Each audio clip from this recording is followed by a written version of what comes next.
Au cours des prochaines minutes, M. Serge Gilbert, coordonnateur de l'organisme Appel, va nous parler logement, des changements dans l'organisme au niveau des baux. Mais que signifie Appel? Ça signifie l'Association et promotion et d'éducation en logement. Monsieur Gilbert, avant d'aller plus loin, j'en apprends à tous les jours. J'aimerais que les gens à la maison puissent connaître davantage votre organisme qui existe depuis 2005. Mais depuis 2005, mais en fait... 2007 officiellement? 2005, mais officiellement 2007, quand je suis arrivé dans l'organisme. OK. Monsieur Gilbert, en quoi consiste la mission même de votre organisme? Appel, c'est un organisme qui travaille selon deux axes. Le premier axe, c'est un axe de défense des droits des locataires, particulièrement des locataires à faible revenu. Donc, on fait de la défense collective de droits et de la défense individuelle des droits. Okay. Ça suppose que nous faisons des représentations au niveau des gouvernements, au niveau des conseils municipaux, au niveau des mairies. Et nous, ça, c'est la partie collective.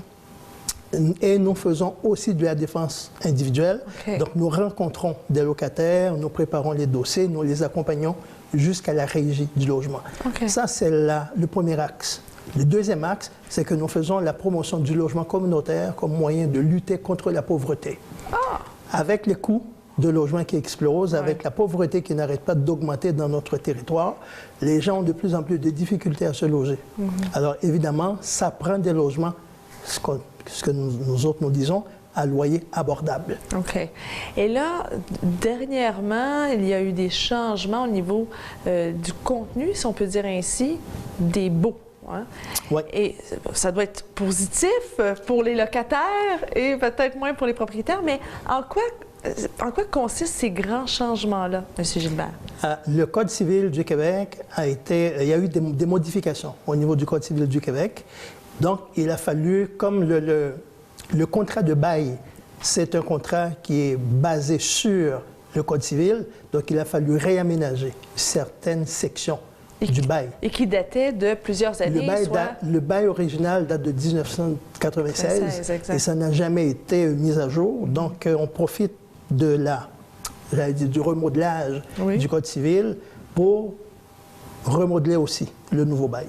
Vous avez souligné intéressant pour les locataires, mais moins intéressant pour les propriétaires. C'est évident. Parce que, au niveau du nouveau bail, tout ce qui concerne, par exemple, la résiliation du bail, ça a été modifié.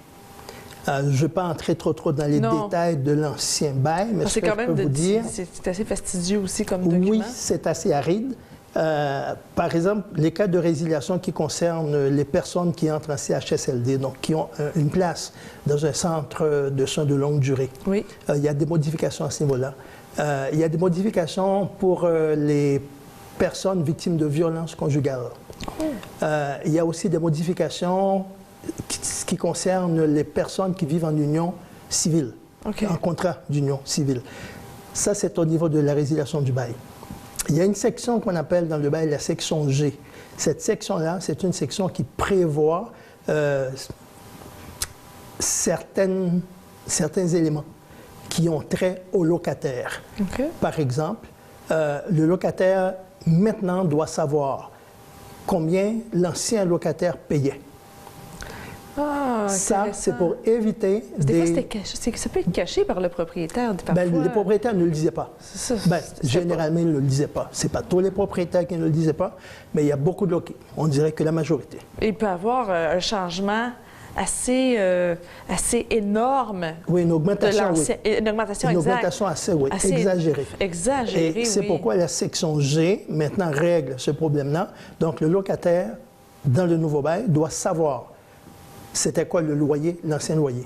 Pour toutes ces modifications-là, M. Gilbert, si les gens sont curieux et veulent voir un peu, est-ce qu'il y a un résumé? Est-ce que sur votre site Internet, qu'on affiche en bas de l'écran, on peut aller consulter ces modifications-là? Oui.